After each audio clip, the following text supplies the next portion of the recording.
Hi, I'm Marie. Mom and wife full-time, that's me. Paul, that's my husband, works a trading gig, and let's just say he's married to his job just as much as he is to me. Used to scribble down thoughts on books, reading between and beyond the lines, but these days I'm more about reading bedtime stories to our boy, Jack.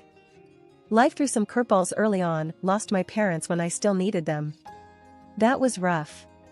Then along came Paul, with a family in tow. His folks were the real deal, good people, you know. Took me in, no questions. Made me feel like I finally belonged somewhere again. Been with Paul for years now, since those college days when love seemed to be enough to fill any void. We settled into a rhythm, he at work and me taking care of everything else. But man, did that rhythm skip and stumble when Jack came into the picture. Paul changed, or maybe this was always him, just waiting for a reason to surface. He'd come home on a Friday night with a few too many drinks in him, loose-lipped and surly. "You gotta start shedding that weight, Marie," he'd snipe after slipping off his tie. "You barely fit in those jeans anymore." I'd be lying if I said it didn't hurt, but I told myself to brush it off, toughen up, maybe he'd cool down by morning. But mornings just brought hangovers and silence until the next round. The house became this place where I tiptoed, trying not to set Paul off. Jack, little trooper, he could feel it too, sticking close, watching his old man with wide, careful eyes. One particularly rough Friday, Paul came home and made a beeline for the fridge, crack open a cold one. I was on the floor with Jack, blocks scattered around. "Another day in paradise, huh?"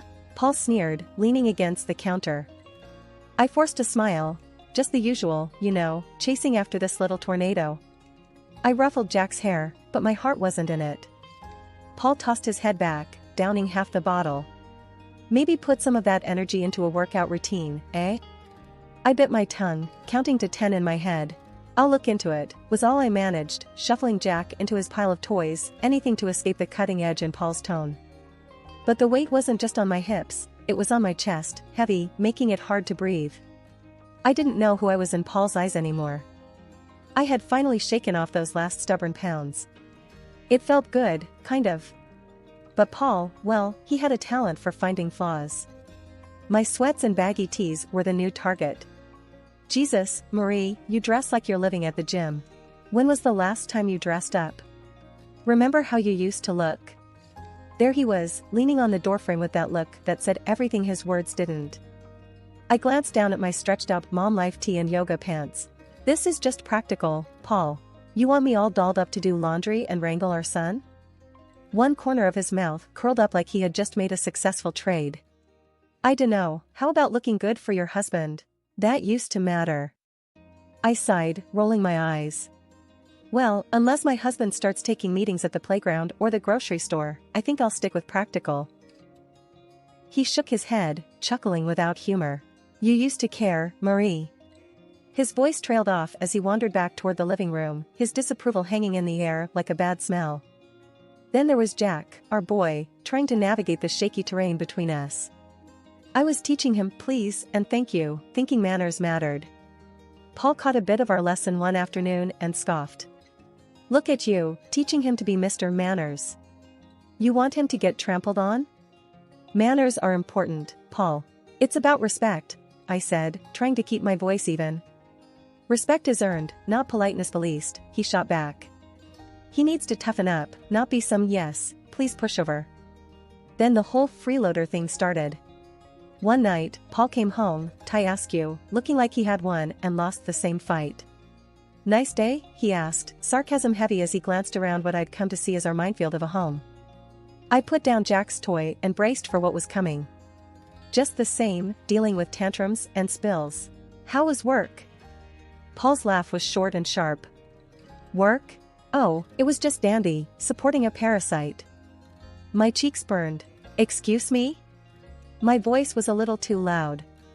Jack's eyes flitted from me to Paul, sensing the shift. "A parasite, Marie." "I work, you play house," he said, each word pointed and heavy. "That's the thanks I get? I am raising our child, Paul." "Your child. That's work. That's vital," I said, my voice rising now, too. Jack started fussing then, picking up on the tension. I swept him up into my arms, trying to shield him from the fallout. Paul had a knack for knowing when he'd pushed too far, and his next words were more measured. Marie, I go out there and deal with sharks all day. Come home, and what? I don't know, something different.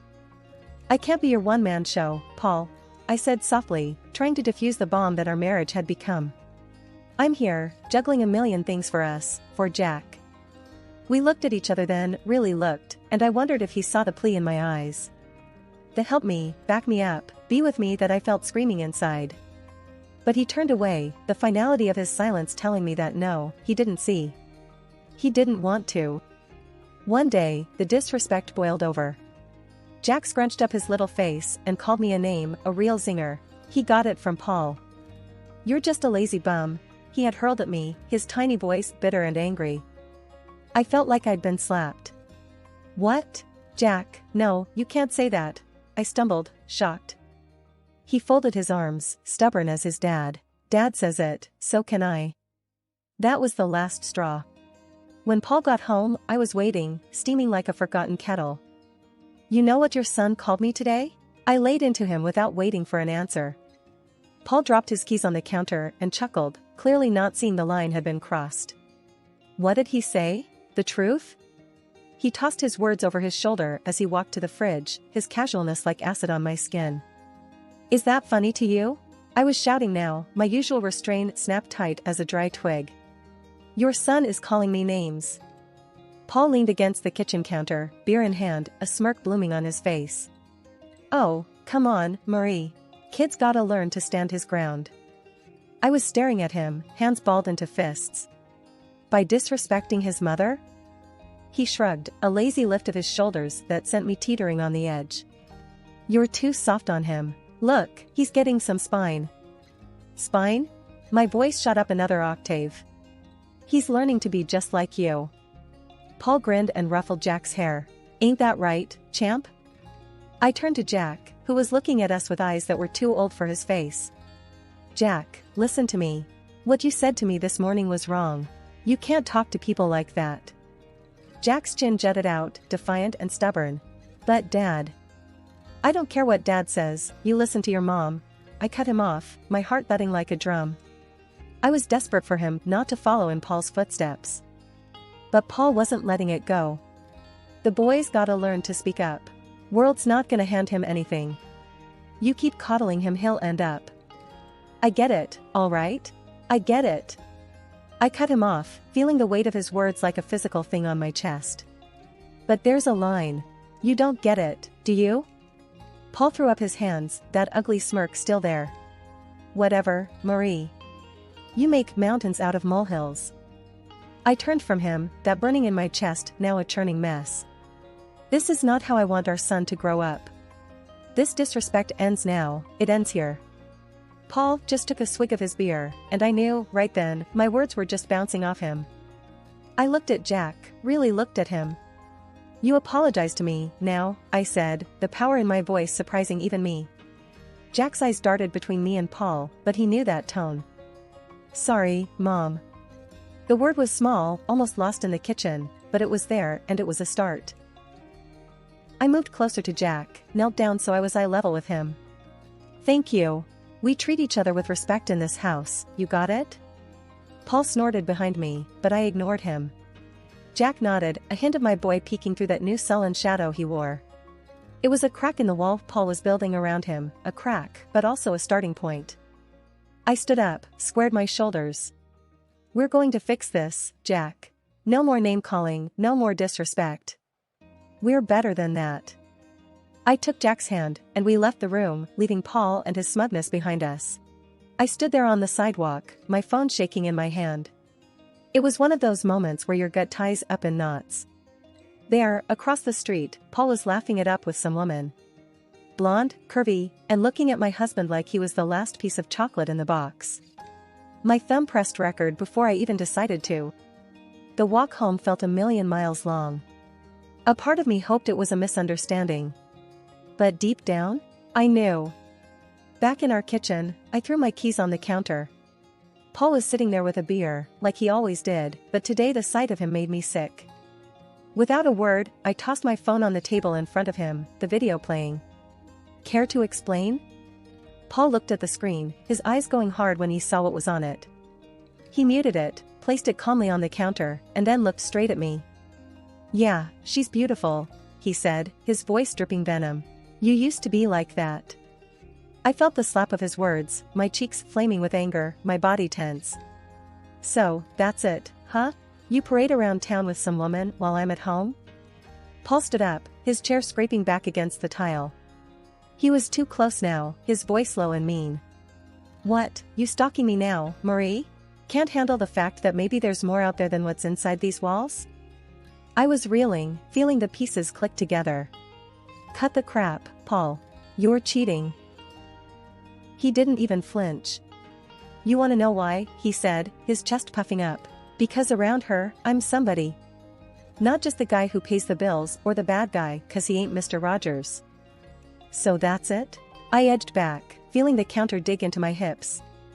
Your family's not enough for you? Paul snorted and grabbed his beer again. It stopped being enough a long time ago. Maybe if you'd have kept up with yourself, I wouldn't have to look elsewhere. The bile rattled in my throat. I'm not the one who promised till death do us part. His laugh was short and punched the air. Those are just words, Marie. They stopped meaning anything to you a long time ago. I should have been crying, but the tears wouldn't come. I was just empty and angry. I gave you everything, Paul. I gave you a son, I made a home for us. And this is how you repay me?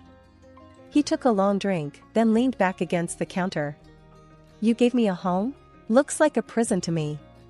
Same old, every damn day. You think that's a life? We made vows, Paul. I shouted, my voice cracking. Yeah, and you broke them every day with your sweatpants and constant nagging. His face twisted into something ugly, something monstrous. That was the last thing he said before I walked out, my heart numb, anger seeping into every corner of my being. I was on edge the whole ride over to Paul's folks' place. It was gonna be nasty, but I had to lay it out for them. They needed to know who their son really was. His mom answered the door, with a happy smile. Marie, what brings you here at this hour? I just barreled past her. I gotta show you both something. Once his dad came in, I played them the video straight up. His mom gasped, her hand flying to cover her mouth. His dad, red-faced and looking like he'd rather be anywhere else, he barked at me, Paul's gotta stop this nonsense now. And like that, all hell broke loose. That night back at our place, Paul kicked off as soon as I walked in. You had to drag my parents into this, didn't ya? His voice was loaded, ready to fire. Yeah, well someone's got to, I shot back, my nerves steel. He was a storm brewing. With a step towards me, his hand raised, but he didn't get far. You're bad, Jack's voice cut through, strong and braver than any of us. Paul stopped stone cold. Paul's hand dropped, and his mask slipped a second, shock in his eyes. But then he hardened up again, cold as steel. I want you out, he said, spitting the words like they were sour. Take the kid and go. So we went. With Jack's hand in mine, I didn't look back. Bags thrown in the back of the car, we headed for the city, miles of road unwinding like my thoughts. The luxury house was something else, my unexpected inheritance. 2 stories, white columns, and a porch you could throw a party on, all waiting in another city, away from everything that had gone wrong. None of my folks, not even a whisker of Paul or his clan, had ever set eyes on it. When we pulled up to this grand house, Jack's face pressed to the window, eyes as wide as the moon. Is this a castle? His voice was a whisper, almost lost in the vastness of it all. Something like that, I said, a laugh escaping me for the first time in. I couldn't even remember. We stepped into that house, our new beginning. It was silent, save for the echo of our footsteps on the marble floors, bouncing off the high ceilings crowned with crystal chandeliers. The furniture was swanky, left behind by folks I wish had lasted a lifetime longer. I plopped down on a couch soft as clouds, and finally, Jack's laughter filled the rooms. The sound of it was more luxurious than anything else in this place. We explored room after room, Jack running ahead like he was leading a parade. Each new door opened to a room grander than the last. I call the biggest one, he declared, claiming a bedroom that overlooked a garden already blooming with the promise of spring. Laying him down to bed that night, the day finally caught up with me. My eyes burned with the tiredness of it all, but looking around at the high ceilings, the gold trimming catching moonlight, I knew we were worlds away from where we started. Sitting there, in the quiet of a room too nice for today's shadows, I whispered into the darkness, "We made it, kiddo." Life in the big house slowly shed the shadows of the past. Jack's giggles filled the halls more than the echoes of old fears. Most days, it felt like we had always been there, just the two of us, in our new safe haven.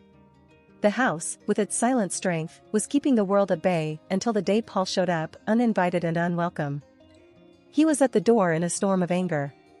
I opened it and there he was, looking like trouble had followed him around. "You can't just disappear with my son, Marie." I leaned against the door frame, unfazed. "He's my son too. And I didn't disappear. I moved on." Paul's scowl deepened. He glanced around, taking in the opulence of the place with wide, disbelieving eyes. "How can you afford this? I know you don't make this kind of dough." I had to bite the inside of my cheek to keep from smiling. "Well, turns out I had a little left over each month. Who knew?" He raised an eyebrow, a sly accusation in his gaze. "And I'm struggling to cover rent for that old place by myself. It's damn near impossible now that they jacked up the price." I shook my head. He always was good at playing the martyr. "That's not my problem anymore, Paul. I've been using my own savings to cover the gap in the rent for years. Savings that, thank God, I don't need to bleed dry for that house anymore." The greed in his eyes flared up like wildfire. "What, and you're living here in luxury while I—" "Stop right there," I cut in. "This isn't your concern. This," I motioned to the grand house behind me, "is mine. Mine and Jack's." Paul took a step forward, but I didn't back down. "Look, I came here to fix things. I'm saying I forgive you for all this, sneaking around." His audacity almost knocked the wind out of me, but I had a little surprise that would put the brakes on his charade. From behind the door, I pulled out the divorce papers and slapped them into his chest. "And here's what I'm saying. We're done." He looked as if I'd slapped him with a physical hand, his face twisting through confusion, rage, and then settling on calculating desperation. "You can't do this. What about Jack?" I stood taller, my resolve like iron. "I'm doing it for Jack. He doesn't need this chaos you bring. Sign the papers, Paul. It's over." He glanced from the papers to me, then back again, his posture deflating slightly. "You'll regret this. You can't make it alone." "That's where you're wrong." I smiled, not from humor but from a deep-seated confidence. "I'm already making it, and without you, we're doing more than just fine. We're thriving." With a shake of his head, Paul looked like he wanted to say more, but he didn't. Instead, he turned on his heel and strode away, clutching the papers like they were a snake that could bite. Once he was gone, the house seemed to exhale with me. I closed the door gently, turning back to the life I had fought so hard for. Life had a way of tossing stuff at you, hard and fast. It was Thursday, the kind of day that should have been easy, but it wasn't. We shirked dinner for a bit, setting up ramps out of old books and watching the Lego car stupidly do flips and land upside down. Jack's laugh was infectious, the sort that wiped clean the worry lines off my face. His enthusiasm was a reminder that amid all the crap, there was still good, simple, unadulterated good. Then it came, a banging on the door that made my stomach drop and my face lose all its motherly warmth. Paul had a knack for bad timing and worse entrances. I pulled the door open and there he was, looking like he'd just come from a bar fight or lost a bet. "Paul, what's up?" He scowled, that usual look he gets when he thinks the world owes him.